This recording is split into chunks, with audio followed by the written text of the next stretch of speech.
Saha that Dharmaha is the process. Translation and purport by His Divine Grace Srila Prabhupada Ki Jai. Sati continued, if one hears an irresponsible person blaspheme the master and controller of religion, one should block his ears and go away if unable to punish him. But if one is able to kill, then one should by force cut out the blasphemer's tongue and kill the offender, and after that one should give up his own life. The argument offered by Sati is that purport by Srila Prabhupada. The argument offered by Sati is that a person who vilifies a great personality is the lowest of all creatures. But by the same argument, Daksha could also defend himself by saying that since he was a Prajapati, the master of many living creatures, and one of the great officers of the great universal affairs, his position was also exalted that Sati should accept his good qualities instead of vilifying him. The answer to that argument is that Sati was not vilifying but defending. If possible, she should have cut out Daksha's tongue, but because he blasphemed Lord Shiva. In other words, since Lord Shiva is a protector of religion, a person who vilifies him should be killed at once, and after killing such a person, one should give up one's life. That is the process. That is the process. But because Daksha happened to be the father of Sati, she decided not to kill him, but to give up her own life in order to compensate for the great sin she had committed by hearing blasphemy of Lord Shiva. The instruction set forth here in Srimad Bhagavatam is that one should not tolerate at any cost the activities of a person who vilifies or blasphemes an authority. If one is a Brahmana, he should not give up his body because by doing so he would be responsible for killing a Brahmana. Therefore, a Brahmana should leave the place or block his ears so that he will not hear the blasphemy. If one happens to be a Kshatriya, he has the power to punish any man. Therefore, a Kshatriya should at once cut out the tongue of the vilifier and kill him. But as far as the Vaishyas and Shudras are concerned, they should immediately give up their bodies. Sati decided to give up her body because she thought herself to be among the Sudras and Vaishyas, as stated in Bhagavad Gita 9:32, Striyo Vaishyas Tata Shudraha. Women, laborers, and mercantile class are on the same level. Thus, since it is recommended that Vaishyas and Shudras should immediately give up their bodies upon hearing blasphemy of an exalted person like Lord Shiva, she decided to give up her life. ॐ ज्ञानतिमिरन्दस्य ज्ञानाञ्जनशलाकया चक्षुरुन्मिलितं येन तस्मै श्रीगुरवे नमः श्रीचैतन्यमनोभीष्टं स्थापितं येन भूतले स्वयं रूपः कदा मह्यं ददाति स्वपदान्तिकम् वन्देऽहं श्रीगुरो श्रीयुतपदकमलं श्रीगुरुं वैष्णवांश्च श्रीरूपं साग्रजातं सहगणरघुनाथान्वितं तं सजीवं साद्वैतं सावधूतं परिजनसहितं कृष्णचैतन्यदेवं श्रीराधा कृष्णपादान् सहगणललिता श्रीविशाखान्वितांश्च हे कृष्णा करुणा सिन्धो दीनबन्धो जगत्पते गोपेश गोपिका कान्त राधा कान्त नमोऽस्तुते तप्त कांचन गौरंगी राधे वृंदावनेश्वरी वृषभानुसुते देवी प्रणमामि हरिप्रिये वाञ्छकल्पतरुभयश्च कृपा सिन्धुभ्य एव च पतितानां पावनेभ्यो वैष्णवेभ्यो नमो नमः जय श्री कृष्ण चैतन्य प्रभु नित्यानंद श्री अद्वैत गदाधार शिवासादि गौर भक्तवृंद हरे कृष्णा कृष्ण कृष्ण हरे हरे हरे राम राम राम हरे हरे कर्णोऽभिधाय निरयद् यदकल्प ईशे धर्मावितार्यश्निभिर्नृभिरश्यमाने छिन्द्यात् प्रसह्य रुसतीं मसतीं प्रभुश्चेज जिह्वान् आशुन् अपि ततो विसृजेत् स धर्मः छिन्द्यात् प्रसह्य रुसतीं असतीं प्रभुश्चेज. So the third and fourth line are the instructions for the devotees.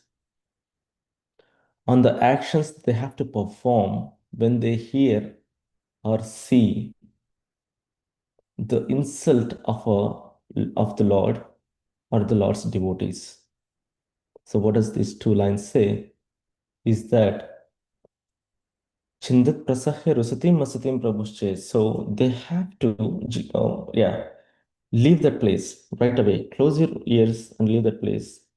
If you can't kill, you have to kill the person. But if you can't kill, close your ears and leave that place. But if you can, if you have the power, just cut the tongue of the person who is insulting and kill him and kill yourself.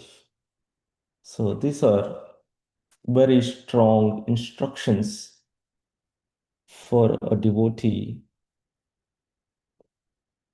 So what does that mean?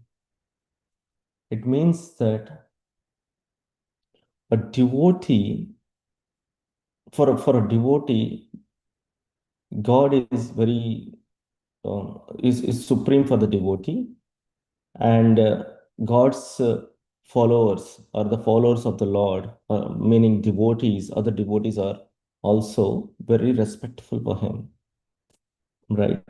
So if we see someone insulting a devotee or a Lord himself, we cannot accept it at any time, right?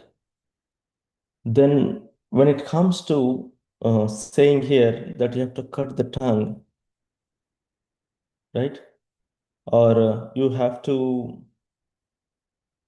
yeah, you have to cut the tongue or kill him. What does that mean? That means cutting the tongue means a strong refutation of the offensive speech, right? We should be so well versed with our shastras, with our practice, with our austerities in devotion, that we should be capable enough to stop their insult by quoting or by defending, sorry, by um, giving the right purpose to them. Stop their tongue right there. Stop that insult right there with your talk, with your knowledge, with your Shastra learning. We cannot just say things for saying, but it has to be backed up with the Shastra. So that is cutting the tongue, meaning cutting the tongue, meaning you just stopping them. Just that's it. No more talk, right?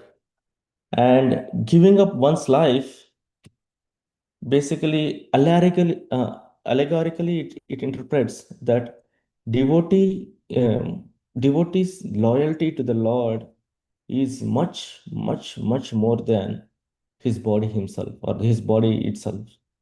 So it just shows the loyalty. We should have that loyalty to the Lord. So basically, these 2 points are pointing us to act in such a way that that insult or that that insult to the Lord or this blasphemy to the Lord or his devotees should not proceed further. Okay, so that's one thing. Um, in Kali Yuga, we don't physically attack. Yes, it is said. Yeah, it is said in here. It is said in other multiple places. But we don't go and start cutting all the tongues and killing one. It's not telling you to do violence here. So the lesson in the modern day application for this is avoid and disconnect from offensive conversations. This much at least we can do, right? If someone is saying something bad about some other devotee or some great Vaishnava or Lord himself, just just move away from there. Why do you have to be there? Why do you have to participate? Why do you have to listen? First of all, just move away from there, right? And if possible, if you are well versed, good in Shastra, speak out loudly, boldly to defend the Lord and his devotees. Right? Boldly, without with confidence, without hesitation. We have to say it boldly, but with some kind of backing. As I said, we should have some scriptural backing for that. And third thing we can do is like pray and purify ourselves and pray for others also that um, they don't they get some better understanding, or pray for them to get better understanding and better feelings for the devotees in the Lord. So um, those are the actions we can take in Kali Yuga. So when we go to the verse itself,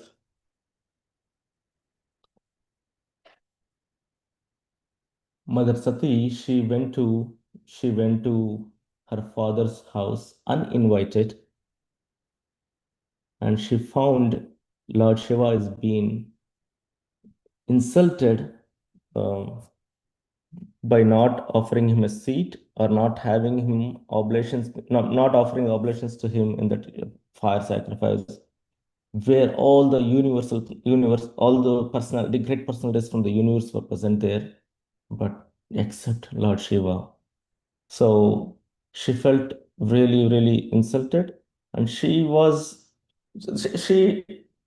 think about these two things, right? She's placed in a place where she can act emotionally, where uh, yeah, like her she has a duty dharma, and also she has a spiritual aspect is also duty. Her duty there is as a daughter of Daksha. She could have ignored, or she could have okay, it's a family, so we can just ignore. That's my father, he's like that only, and she ignored it. That she could have done.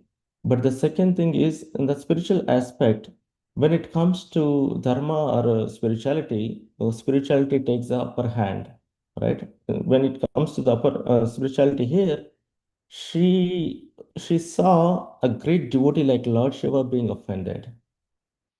So that made her really upset, and that's why all these words are coming out, right? So, what is that? Srila Prabhupada explains in the purport. The argument offered by Sati is that a person who vilifies a great personality is the lowest of all creatures. But by the same argument, it's now, yeah, Daksha can also say that, hey, I am also a great personality here in this universe. I have my, um, I deal with great universal affairs because I've been given that responsibility by Lord Brahma. So how can you vilify me? That's what Daksha can also think like that, right? But Srila Prabhupada clearly mentions here that she is not vilifying Daksha. She's just defending Lord Shiva's position here, right? She, the answer to that argument is that Sati was not vilifying but defending. She's not vilifying. She's not blaspheming. She's just defending. If possible, she should have cut the Daksha's tongue. According to this thing, she should have cut Daksha's tongue because he blasphemed Lord Shiva. Words, Hare Krishna. Yeah. In other words, since Lord Shiva is the protector of religion, a person who vilifies him should be killed at once. And after killing such a person, one should give up one's life. So we cannot take it as a violence, as we see in the current world. People take this kind of verses and they use it for their own benefit. Own benefit meaning like they use it for their personal agenda of performing violence. We see it day in and day out in different parts of this world. So, is it legible? No, it is not legible. So it says here that after killing the person, you should also die, right? So, but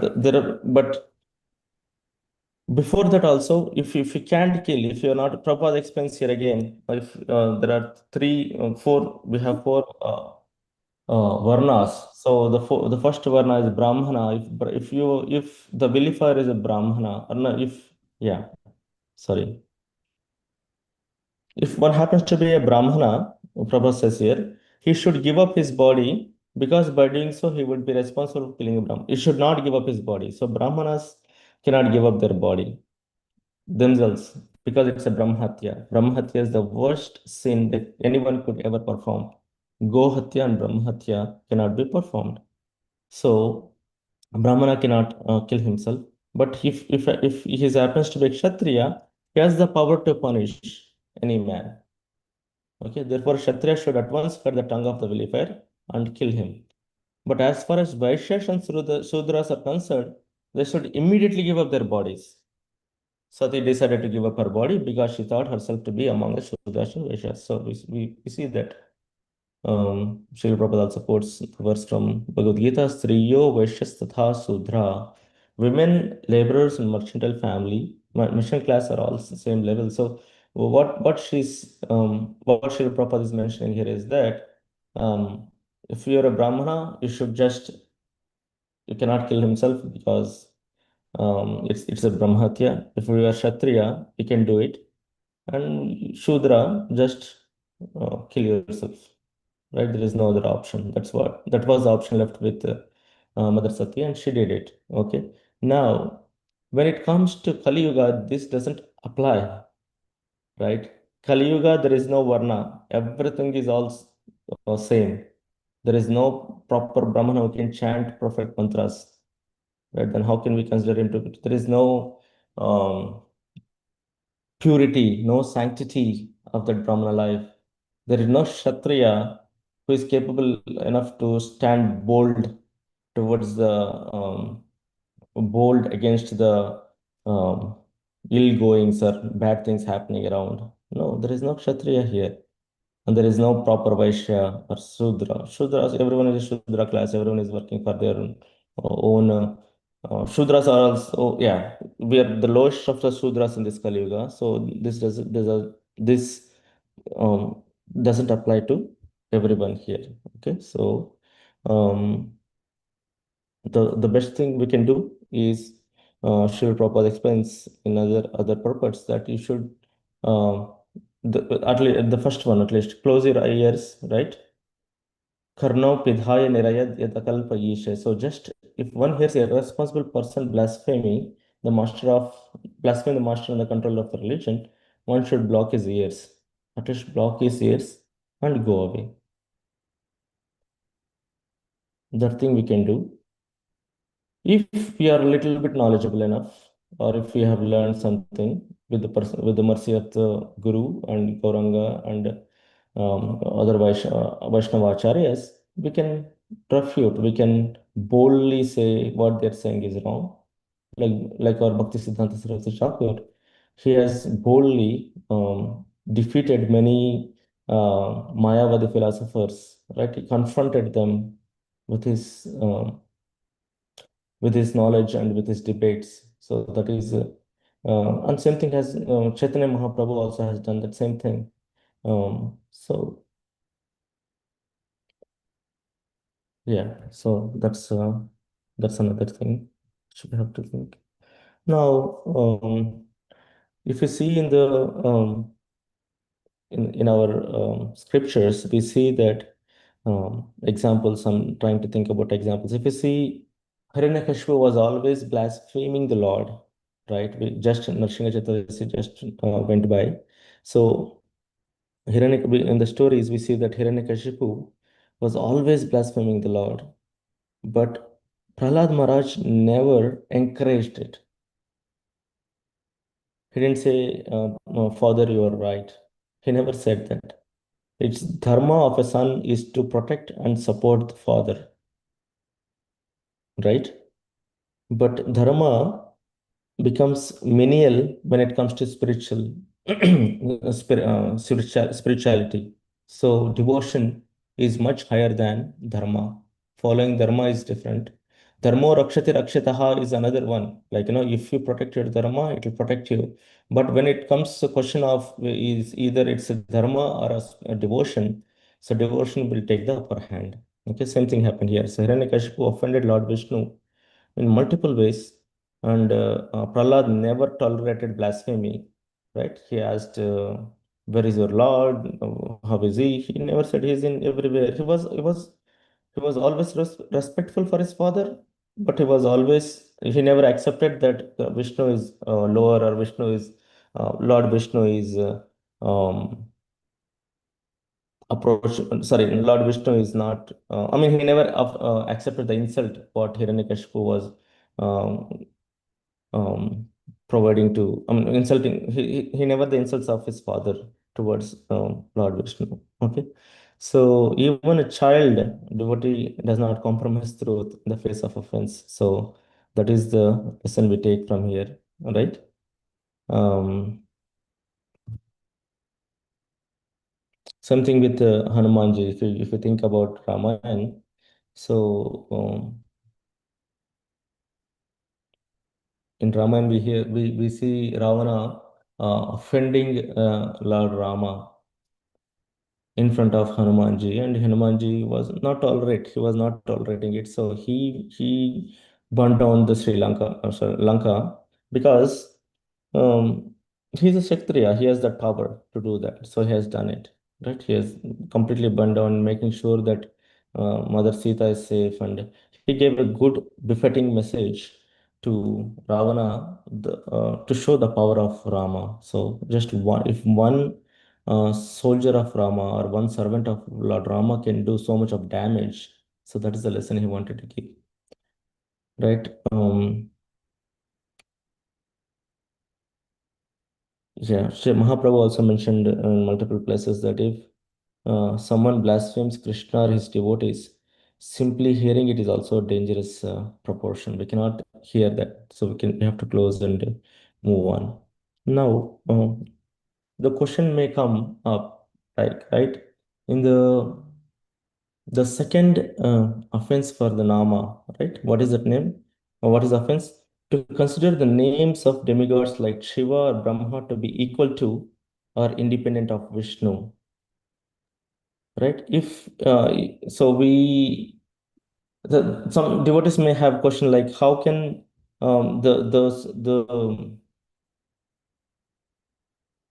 yeah, the offenses, 10 offenses mentioned that we cannot take the name of Lord Shiva or Lord Shiva or Brahma equal to or same as or independent to of Vishnu.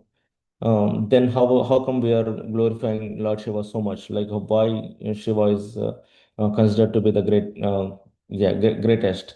So here the difference is that um, the offense, what the 10 offenses are talking about the tattva, right? Tattva means like the ontological truth. That means it's a real truth. Tattva means truth, right? So the tattva, Vishnu tattva is different than other tattvas. We know that, right? Vishnu or Krishna, Krishna has 64 qualities and he's different. He has his different truth, right? But when it comes to Lord Shiva, he has his own truth. So having them like considering the tattva of Shiva or tattva of Brahma to be equal to or independent of Vishnu, that is an offense. That doesn't mean that we start going and offending and insulting and giving derogatory comments on Shiva because especially in ISKCON when we go in the beginning days when we start we get to know that we cannot Shiva is low, Shiva is this. No, Shiva has his own tattva and he's the greatest devotee of the Lord, right? So Vaishnavanam Yatha Shambhu, and these quotes we always hear, right? Um, right, milk, the difference milk and Kshiram Yatha Dadad Vikara yeah, so that words Brahma Samhita, we hear that the difference between Vishnu and Lord Shiva is that um, Lord Shiva is just a of form of Vishnu, but in he's representing the material world. It's like a difference between a milk and yogurt. Milk can transform into yogurt, meaning, yeah, milk can transform into yogurt, but yogurt cannot be transformed into milk again. So even though Lord Shiva came from Krishna, but Lord Shiva at the tattva level, they're different. That's why the offense is equating the tattva, not we're not disrespecting Lord Shiva or Lord Brahma here. But there is no way we can disrespect. Vaishnavas are so good that they don't even disrespect other Vaishnava.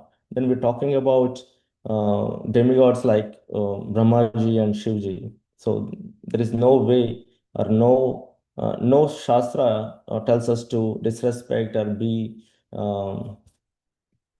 yeah disrespect or be like insult these demigods. No, no one or nowhere it says that.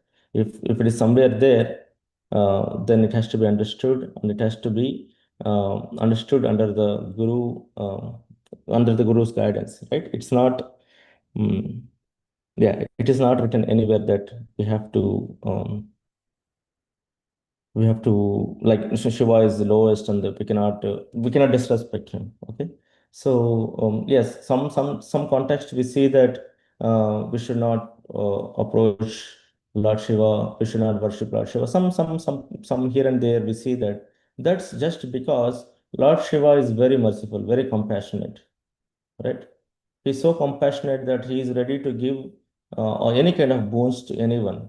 He sees some goodness, very little goodness. He doesn't want to see anything big. A small little goodness in you, and he says, "Okay, what do you want?" And he grants that for boons. So that is kind of not good for a Vaishnava. A Vaishnava is a person who is focused on bhakti, who is focused on devotion towards Krishna, but meaning he's going away from the material attachments. He's detaching himself slowly and steadily while performing the devotion.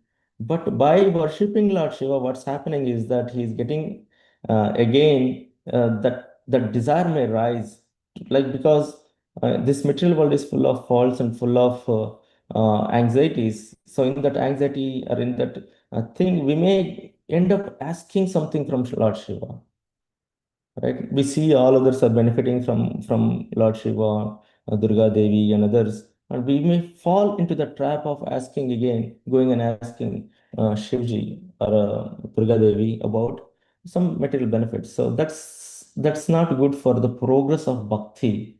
So that's why it is.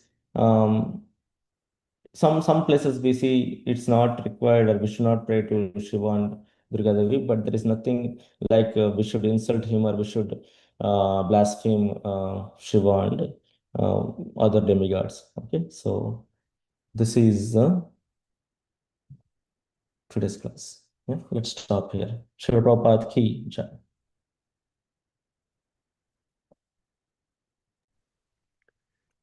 Thank you very much, Hari Krishna.